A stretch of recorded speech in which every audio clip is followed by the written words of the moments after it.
Olá, queridos, graça, paz e restauração da parte de Cristo Jesus, nosso Senhor e nosso Salvador. Eu sou o pastor Christian Ribeiro e esse é o meu canal para abençoar a sua vida.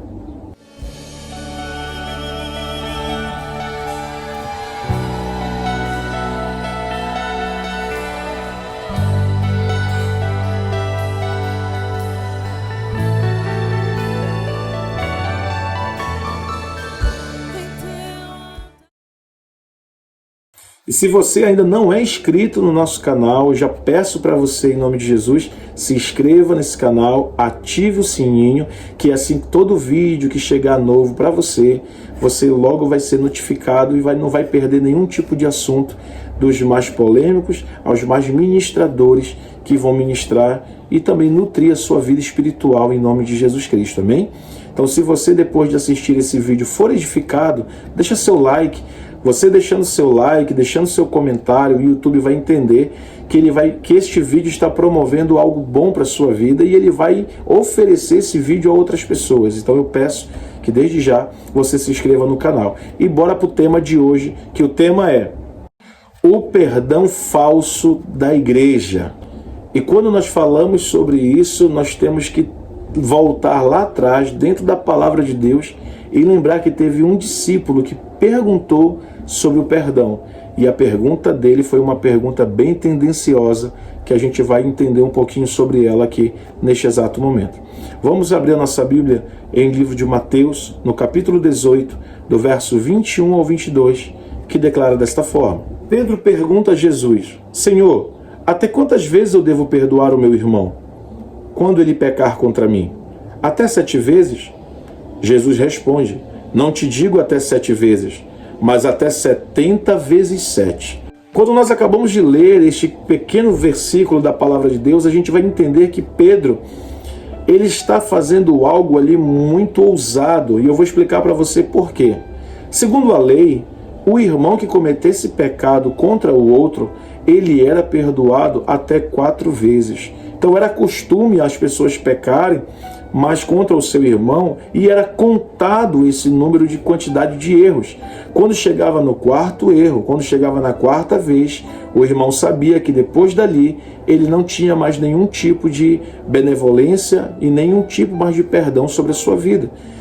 Então Pedro, para tentar de alguma forma parecer maior do que a lei, talvez ali, ou maior do que os sacerdotes, os escribas e fariseus, que também viviam dentro do contexto da lei, ele pergunta para Jesus: Senhor, se o meu irmão pecar contra mim, eu perdoarei o meu irmão até 7 vezes? Ou seja, Pedro aumentou mais 3 vezes aí, mostrando o bom coração de Pedro, né? Entre aspas eu falo isso. E Jesus logo imediatamente vira para ele, sendo conhecedor da palavra, sendo a palavra encarnada, vira para Pedro e diz assim: Pedro, não apenas 7 vezes, mas 70 vezes 7. E talvez quando ele escutou aquela palavra, talvez ele somou, como qualquer um novo convertido, quando escuta ou quando lê esse texto, ele faz a soma. Então perdoarei o meu irmão 490 vezes. E aqui eu quero começar um ponto de partida. Deus, quando ele falou isso para Pedro, ele não estava falando sobre somar, ele estava falando sobre multiplicar. O que ele estava tentando dizer para Pedro era: Pedro, o perdão ele não se conta, o perdão ele se multiplica. Cristo Jesus, ele veio e ele passou por uma onda de misericórdia, mostrando o coração do Pai se revelando através do Filho para as nossas vidas. E é interessante que eu vou pegar 2 textos para poder enriquecer mais essa mensagem sobre o perdão. E o primeiro texto que eu trago à memória de vocês é João do capítulo 4. Em João capítulo 4, a Bíblia vai narrar a história da mulher samaritana. Conhecemos a sua história. Uma mulher que já teve 5 maridos e o que ela estava tendo agora não era dela. E Jesus ele senta ali à beira do poço, despede os discípulos, espera aquela mulher chegar. Quando aquela mulher chega cansada, com cântaro nos seus ombros, Jesus puxa um relacionamento com ela. Samaritanos não se davam com judeus e conhecemos a história. Mas quando Jesus ele vai se revelando aos poucos, gradativamente aquela mulher vai olhando por esperança na conversa de Jesus, que existe um futuro para ela. E de repente, quando Jesus fala: olha, se tu queres dessa água, vai lá. chama teu marido. Jesus sabia que ela não tinha marido. Jesus sabia do pecado daquela mulher. Jesus sabia do erro daquela mulher. Mas Jesus em nenhum momento apontou o dedo e disse: olha, você é uma mulher que já teve 5 maridos, você é uma mulher que está cometendo adultério. Jesus ele não fez isso. Jesus ele disse: vai lá e chama teu marido. E aquela mulher constrangida porque não tinha marido, ela disse: Senhor, eu não tenho marido. E Jesus se revela de uma forma doce e diz: dissestes bem, já tiveste 5 e o que tens agora não é teu. E naquele momento a mulher se surpreende e diz: vejo que és profeta. E Jesus não queria que ela conhecesse o profeta, mas que conhecesse o Filho de Deus encarnado naquele momento. Quando nós vemos que aquela mulher restaurada, mesmo com tantos pecados, mesmo com tantos erros e tantas falhas que ela tinha carregado no seu currículo, Jesus ele pega aquela mulher e através da água que ele oferece para ela, do concerto do altar, quando ela reconhece que ele é o Filho de Deus, aquela mulher que tinha chegado como uma prostituta, como uma adúltera, agora ela volta como uma ganhadora de almas, ela volta como uma evangelista, ela volta como uma grande pregadora da palavra, como uma missionária. E a Bíblia diz que ela fala tanto de Jesus que os samaritanos vão ao encontro de Jesus, trazem Jesus para a sua cidade, para o seu lugar ali, para o seu vilarejo, e os homens agradecem a mulher, dizendo: mulher, não precisa mais tu nos falar quem é ele, pois agora os nossos olhos estão vendo. Ou seja, aquela cidade, aquele povo reconheceu Jesus, primeiro pelo testemunho daquela mulher. Mas se fosse no tempo de hoje, nós conseguimos perdoar como igreja, nós conseguimos perdoar pecado dos irmãos que vêm do mundo. Os irmãos que vêm do mundo, que veio do tráfico, que vêm das drogas, da prostituição, nós conseguimos abraçar, nós conseguimos nos alegrar. Tem igrejas que fazem festa, que fazem momentos de alegria e rejubila, e a igreja aplaude, tem um abraço no final do culto, e é maravilhoso. Então aquele irmão, ele entende que ele aceitou Jesus e agora ele precisa começar um novo passo. Ele começa a desenvolver, ele é discipulado, ele é cuidado, ele começa a fazer EBD e começa a ir para a escola de líderes e começa a desenvolver os seus dons, desenvolver seus talentos e crescer na presença de Deus. Mas chega um momento que de repente pode chegar o momento da queda daquele homem, ou o erro daquele homem, o erro daquela mulher. E isso que acontece faz com que a igreja já não consiga mais perdoar. Ou então, por ser reincidente, às vezes que aquele irmão errou ou pecou, ou às vezes que aquela irmã errou ou pecou, a igreja ela se colocou numa posição. Quando eu digo a igreja, eu digo as pessoas que fazem parte do corpo de Cristo.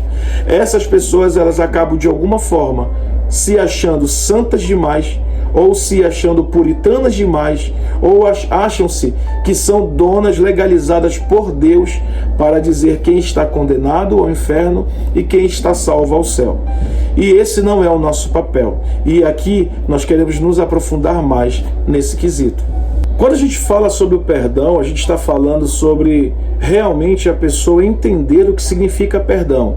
Existe o perdão e existe o remorso. O remorso é quando a pessoa ela comete o ato, naquele momento ela se entristece, ela chora, mas no outro dia ela já está, na verdade, não está arrependida e ela torna a praticar novamente o mesmo pecado ou outro pecado. Logo a gente entende que a Bíblia diz que aquele que é nascido de Deus, ele já não vive mais na prática do pecado, pois aquele que é nascido de Deus, ele tem um compromisso de agradar a Deus e fazer a vontade dele. Mas a Bíblia também diz para a gente ser tolerante com os novos na fé. E a gente entende que a caminhada da santidade ela é gradativa. Não é nós que vamos convencer as pessoas do seu pecado. Quem vai convencer as pessoas do pecado é o Espírito Santo. A Bíblia diz que o Espírito Santo é ele que convence o homem do pecado, da justiça e do juízo. Então o Espírito Santo ele não foi deixado na terra apenas para ficar consolando a gente no momento de choro ou dando uma palavra para a gente no momento que a gente está sem força. Mas o Espírito Santo ele é responsável por interceder por nós aqui neste plano, junto à vontade do Pai, para que a vontade do Pai se estabeleça na gente. Toda a mudança, toda a libertação que a gente sente na nossa mente é porque temos um Espírito que intercede por nós.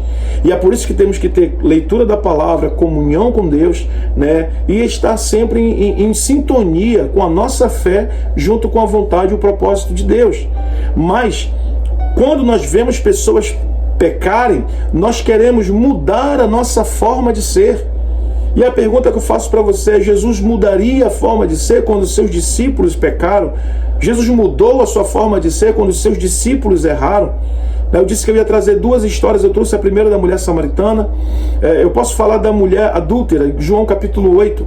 A Bíblia diz que quando os homens que souberam que Jesus tinha perdoado o pecado de uma mulher, sabendo essa história, eles pegaram uma outra mulher, pega também um ato de adultério, e levaram diante de Jesus para envergonhar Jesus. Está lá em João capítulo 8. E quando jogam na presença de Jesus, eles dizem: olha, segundo o nosso pai Moisés, ele disse que toda mulher, toda pessoa que for pega em adultério, ele deve ser morto apedrejado. O que tu tens para dizer?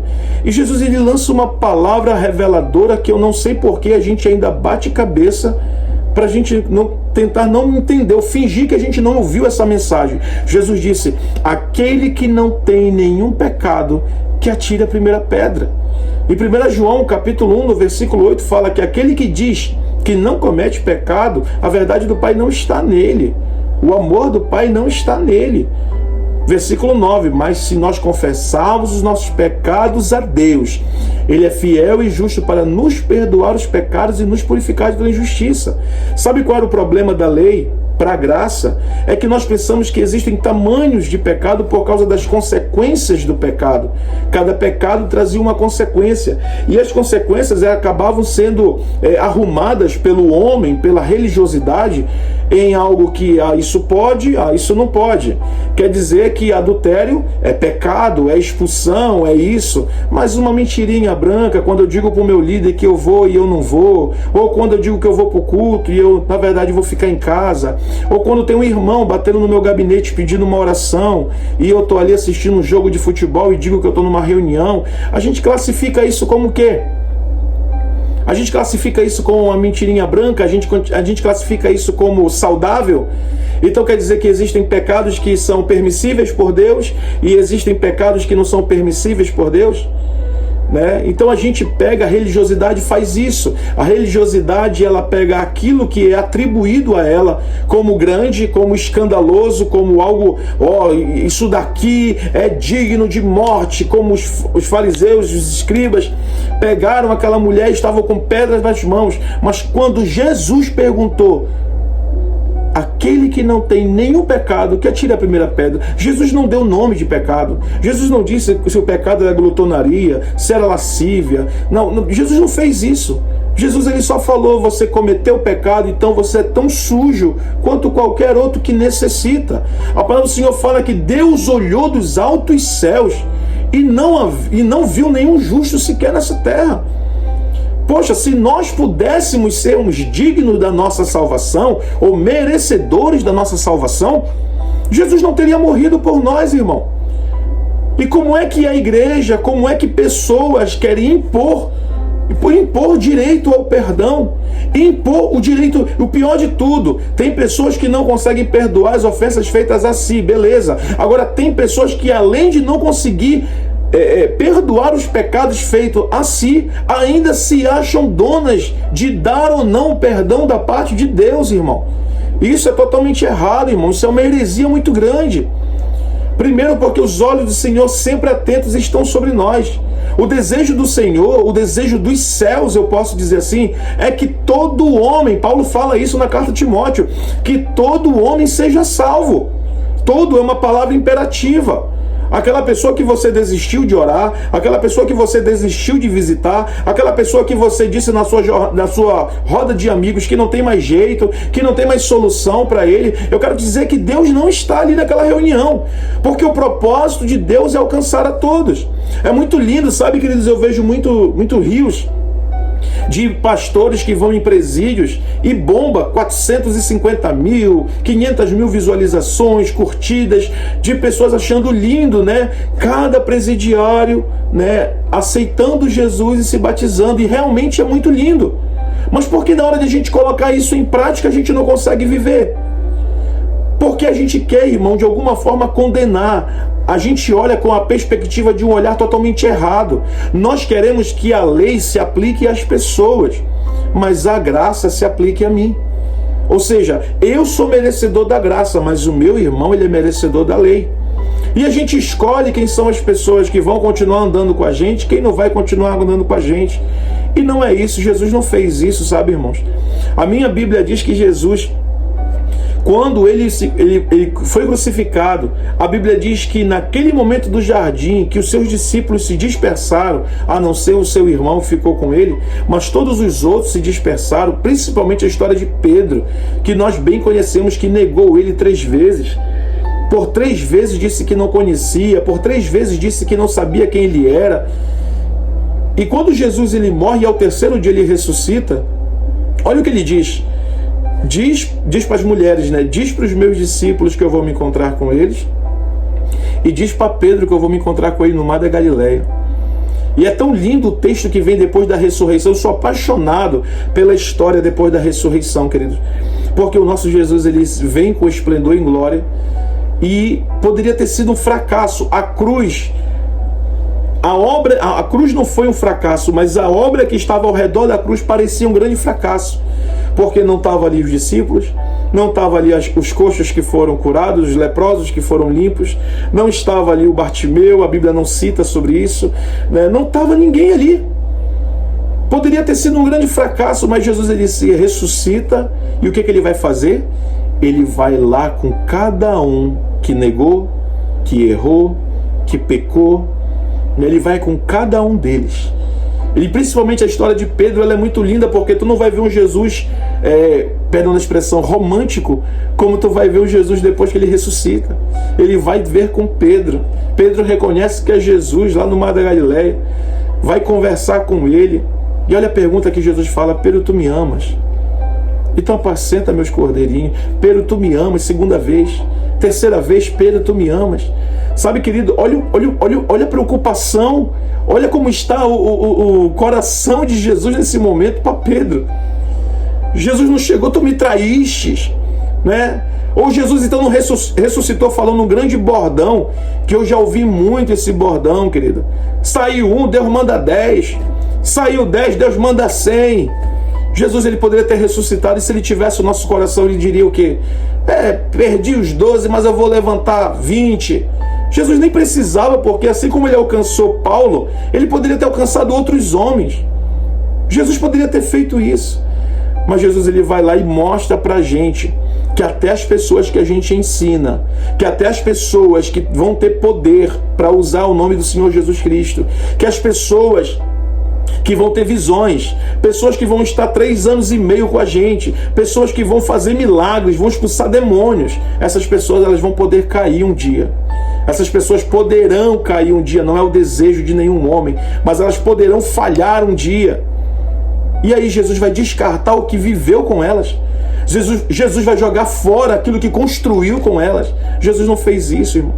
Jesus foi restaurar aquilo que tinha sido quebrado por causa do pecado. É lindo quando Jesus olha para Pedro e fala: Pedro, quando tu te converteres, tu serás uma bênção. Mas eu te digo, quando tu te converteres, fortalece os teus irmãos. Olha a palavra que era: fortalece os teus irmãos. E porque a gente, quando é fortalecido, a gente não fortalece, a gente humilha o irmão. A gente trata mal o irmão. A gente rejeita o irmão.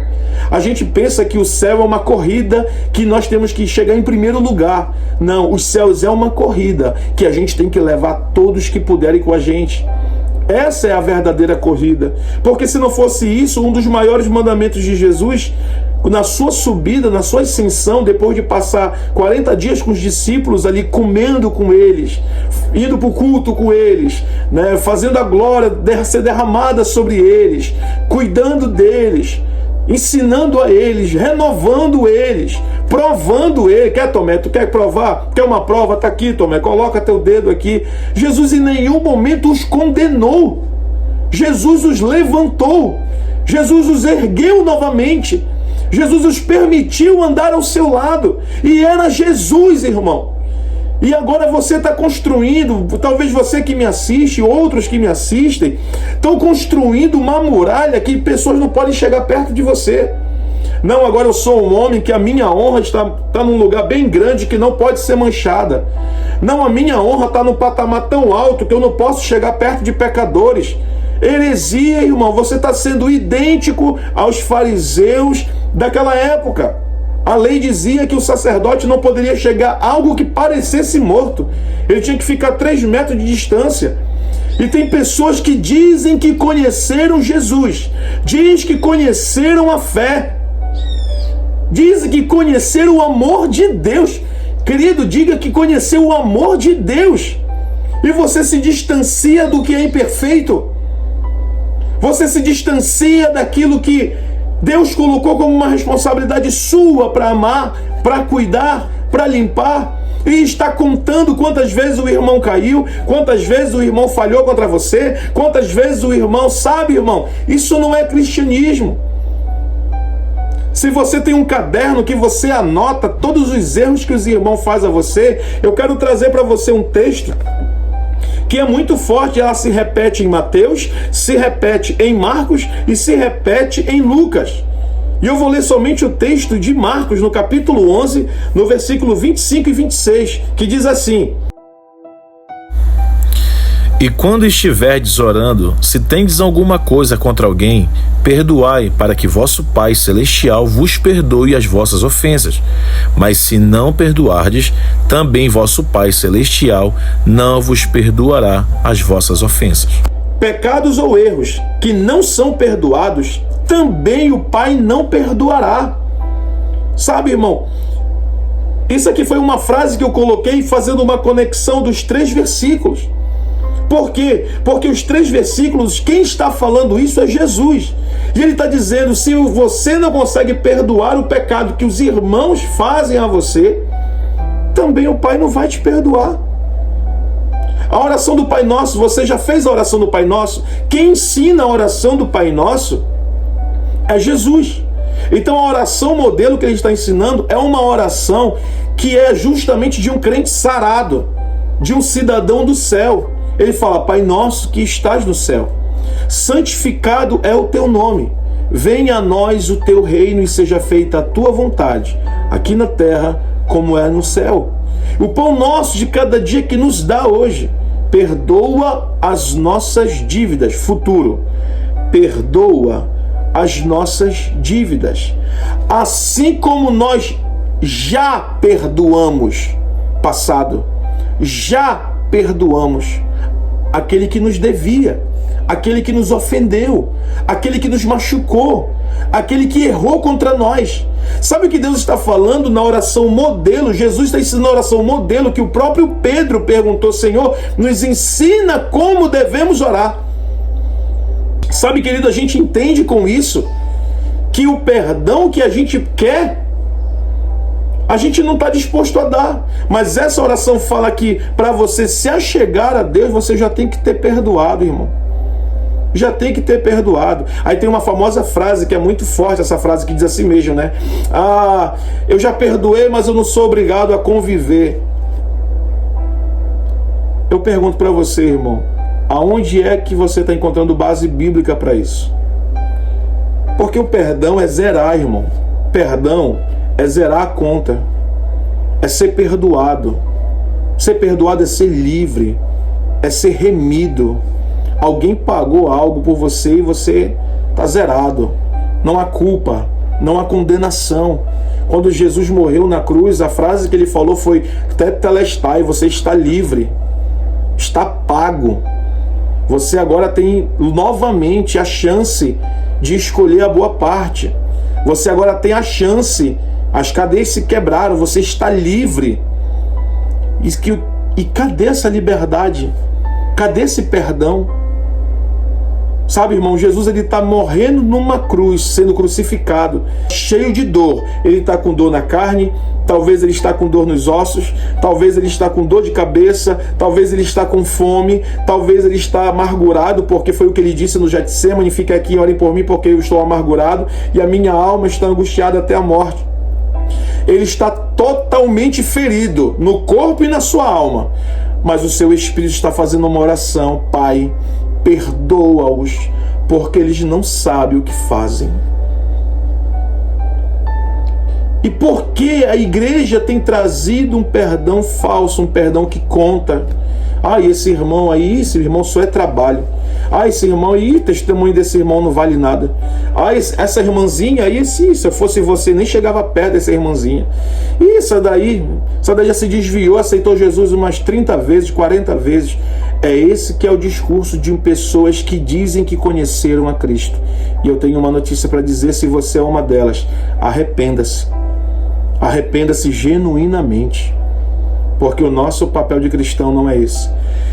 Todos nós vamos ser taxados como bestas. Quando você perdoa, você é taxado como besta. Esse pastor é muito besta, está perdoando esse irmão. Aconteceu vários fatores na igreja comigo, com ovelhas, que se levantaram contra mim, outras que se rebelaram, outras que falaram em nome de Deus e Deus não estava falando. E me perguntaram assim, pastor, como é que o senhor consegue ainda falar com essas pessoas, receber? Simples, pelo amor de Cristo. Eu as amo pelo amor de Cristo. Ah, pastor, mas fulano fala mal do Senhor, fulano diz isso, fulano diz aquilo. É entre eles e Deus, eu não tenho nada a ver. A minha vida, ela tem um propósito que é em direção ao céu, em direção ao trono, colo de Deus. A minha corrida tem um alvo. Eu tenho um alvo. Paulo falou isso, o meu alvo é Cristo. Eu não tenho tempo a perder com isso. Sambalate e Tobias, quando tentaram tirar Neemias da construção, Neemias usou essa expressão. Olha, eu não tenho tempo, eu estou numa grande obra, eu estou fazendo algo e o que vocês estão falando aí para mim não faz efeito, pois eu tenho um grande compromisso, eu estou numa grande obra e eu não posso parar. Sabe, Paulo vai dizer em Hebreus capítulo 12, portanto, vejamos que estamos rodeados de uma grande nuvem de testemunhas, deixemos agora o embaraço e o pecado que nos assola e corramos a corrida que nos foi proposta, olhando para o autor e consumador da nossa fé, Jesus Cristo. Então nós temos que honrar a corrida que nós estamos correndo. Não importa se estão falando mal de você, não importa se estão te difamando, você deve perdoar. Se cometeram algum erro contra você, perdoe. Se pastores se levantaram contra a sua vida, perdoe. Se ovelhas se levantaram contra você, pastor, perdoe. Se a sua família te rejeitou, perdoe. Para isso existe a Bíblia. Se a gente for falar de rejeição, vá ler a história de José, vá ler a história de Jefté. Se você for falar de qualquer tipo de dor que você fale na Bíblia, irmão, tem uma história relacionada à sua dor. Ah, eu me frustrei ministerialmente, vá ver, eu perdi meus filhos, vai ver a história de Jó. Vá ver a história de Jó. Ah, eu tive briga, vá ver a história de Davi com a briga com a sua família que teve. Ah, o meu líder se levantou contra mim, vá ver a história de Davi com Saul. Tem uma história parecida com você dentro da palavra de Deus. E sabe, irmãos, para terminar para o final deste vídeo sobre o perdão, eu quero ler alguns versículos para vocês aqui. Colossenses 3, versículo 13, diz assim: suportem-se uns aos outros e perdoem as queixas que tiveram. Perdoe como o Senhor lhes perdoou. Então não é para você perdoar como você quer. Não é o teu jeito de perdoar. Ah, esse é o meu perdão, é desse jeito. Não, não, não. O Senhor, quando te perdoou, Ele deixou de te encher com o Espírito dele? O Senhor, quando te perdoou, deixou de te usar? O Senhor, quando te perdoou, Ele deixou de manifestar a glória da segunda casa sobre a tua vida? Então por que quem pecou contra a tua história, quem pecou contra a tua vida, tu não vai dar uma segunda chance? Não é, você não tem páreo, você não tem páreo para você olhar para você mesmo e dizer, eu vou perdoar como eu perdoei fulano. Não, nós não temos que fazer nada segundo a nossa ótica, nós temos que fazer segundo a ótica de Cristo, olhando para Ele. Paulo diz, sede meus imitadores como eu sou de Cristo. Isso não quer dizer que Paulo ele era um homem santo, santo, santo, não, até porque o próprio Paulo vai dizer que o bem que ele sabe que tinha que fazer, ele acabava não fazendo, e o mal que ele sabia que ele não deveria fazer, ele acabava cometendo. E essa era uma guerra infindável que ia ter até o Senhor vir buscar a sua igreja. Então, para você poder perdoar alguém, você tem que olhar para Cristo e perdoar como Ele perdoou. Paulo também escreve à igreja de Efésios, a igreja de Éfeso, no capítulo 4, no versículo 32, ele diz assim: sejam bondosos e compassivos uns para com os outros, perdoando-se mutuamente, assim como Deus os perdoou em Cristo. Olha só, agora ele não fala somente de Cristo, agora ele vai trazer Deus. Assim como Deus, que deu o seu único filho, que sacrificou aquilo que tanto amava, para que eu e você fôssemos remidos. Então olha o que ele está dizendo na igreja de Éfeso: como Deus amou cada um de nós, Assim você deve amar cada uma das pessoas que fizeram mal à sua vida e perdoá-las. Perdoe, irmão. Olha o que fala também a palavra do Senhor em Isaías, capítulo 43, verso 25. Sou eu, o Senhor, ele está dizendo, sou eu, o Senhor, eu mesmo aquele que apaga as suas transgressões por amor de mim, que não se lembra mais de seus pecados. Sabe, irmão, isso aqui é um texto lindo de Isaías que fala que o nosso Senhor, ele é perfeito. Sabe por quê? Porque o amor dele por ele é tão perfeito que ele consegue apagar os nossos pecados, jogar no mar do esquecimento, né? E não se lembra mais, meu irmão. Ele não se lembra mais. Então por que você quer ficar lembrando o pecado do irmão? Sabe, tem pessoas que já foram no altar, já se reconciliaram, sabe, mas não conseguem liberar perdão. Quem foi o homem segundo o coração de Deus? Davi, um homem que cobiçou, um homem que adulterou, o homem que mentiu, o homem que abortou, porque ele disse, deita-te com Urias e diz que o filho é dele, ou seja, isso é um aborto. O homem também aborta quando rejeita filho. Abortou, não conseguindo fazer com que ele se deitasse com Betseba para dizer que o filho era de Urias, então ele manda assassinar Urias. Mas quando o Espírito Santo, através de um profeta, chega até ele e diz, olha, Davi, esse pastor é você. A Bíblia diz que Davi, ele pega e rasga as suas vestes e pede perdão para Deus. Sabe, irmão, você nunca vai saber o secreto de ninguém. E eu quero que você grave isso em nome de Jesus. Toda Israel viu o erro e viu as falhas de Davi, mas a Israel inteira não viu o arrependimento de Davi. Porque o arrependimento não é aquilo que você mostra para as pessoas, mas é aquilo que você faz diante de Deus. O grande problema hoje da sociedade é que as pessoas elas querem mostrar que são santas. Elas querem mostrar para as pessoas um testemunho. Elas querem mostrar para as pessoas que elas são semideuses aqui na terra. A verdade é essa. Então elas estão mais preocupadas em mostrar do que ser. E Davi não tinha essa preocupação. Davi, quando ele se arrepende porque ele reconhece que ele se distanciou da essência do que ele era. E ele precisava ser restaurado. E quando ele levanta, engraçado que Davi não fica entristecido, Davi não fica magoadinho. Davi, ele entende que tudo que vai acontecer na sua vida depois disso é as consequências do seu pecado. Mas as consequências do seu pecado não fizeram ele, em nenhum momento, pensar que ele não foi perdoado. E esse é o grande problema de Satanás. Satanás, ele ministra no coração das pessoas e até mesmo no coração de líderes que pessoas não foram perdoadas e querem julgar aquelas pessoas como inferior e as pessoas se acharem superior. E esse é o falso perdão da igreja. Esse é o falso perdão que não foi ensinado por Cristo. E se hoje você, pastor, perdoasse as pessoas que lhe fizeram mal e fosse atrás daquela liderança que um dia você treinou, que um dia você ministrou, que um dia você cuidou, que um dia você impôs as mãos e que por algum motivo perdeu-se. E se você, ovelha, que também não perdoou o erro do seu pastor, que não perdoou as falhas do seu pastor, e se você hoje redobrasse e recuperasse essa essência, e se você hoje, irmão, que não vai para a igreja por causa do irmão que te feriu, ou por causa do outro irmão que te machucou, e se hoje você perdoasse esse irmão, será que se a gente perdoasse, a gente estaria parecendo com quem? Será que a gente não estaria parecendo com Cristo? Mas eu quero trazer uma mensagem para você, finalizando esse texto sobre o perdão. Uma mensagem para você que precisa entender realmente o que é perdão. O perdão, segundo Provérbios 28:13, ele vai dizer que aquele que esconde os seus pecados, que obscurece os seus pecados, que quer ficar ainda guardando na prática dos seus pecados, a sua alma não prosperará.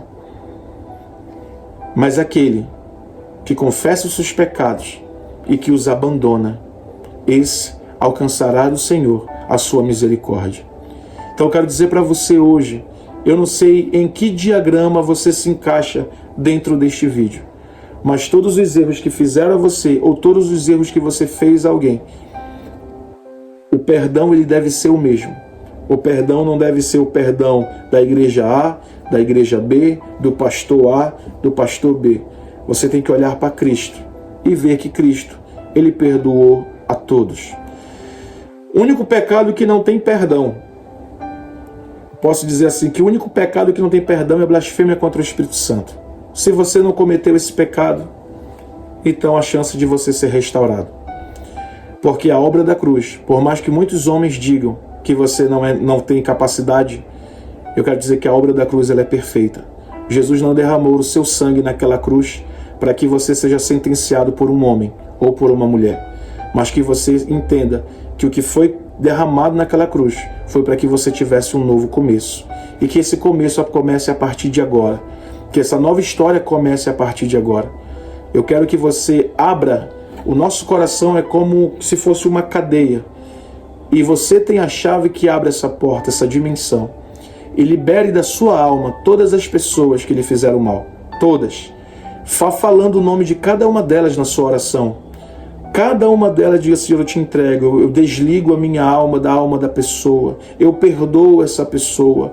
Faça isso. E se você, que também cometeu pecado contra alguém, também dobre o seu joelho. Não precisa você mostrar para ninguém, a não ser para Deus e para você mesmo, que você está arrependido. Diga para Deus e confesse dizendo: Senhor, me perdoa, porque eu machuquei, eu feri, eu fui mau testemunho, eu não fui um exemplo, eu não fui um servo teu. Eu quero nesse momento, Senhor, te pedir perdão. E para finalizar esse vídeo eu trago a menção àquela parábola de Jesus. Qual oração Jesus ouviu? Daquele homem que estava dentro do templo, aquele sacerdote, aquele escriba, aquele doutor da lei, que dizia: ó Deus, receba a minha oração, estou eu aqui te adorando, te servindo, pago o meu dízimo, pago a minha oferta, Senhor, estou sempre aqui, não sou pecador como aquele homem que está ali fora. E aquele publicano lá fora, batendo no peito, reconhecendo que era pecador, dizendo: Senhor, me perdoa, porque eu não sou santo como aquele homem que está ali dentro. E Jesus pergunta: qual foi a oração que o Pai ouviu?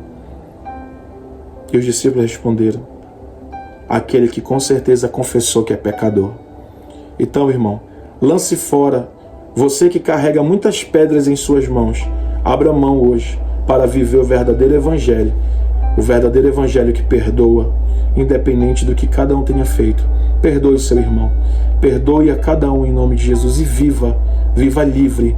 Porque quando você dá perdão, a maior arma do mundo é o perdão. Quando você entender que o perdão restaura, muda e transforma, todos os dias você não vai mais contar quantos perdões você entrega, mas você vai multiplicar todos os dias o perdão de Deus na sua vida e na vida das pessoas.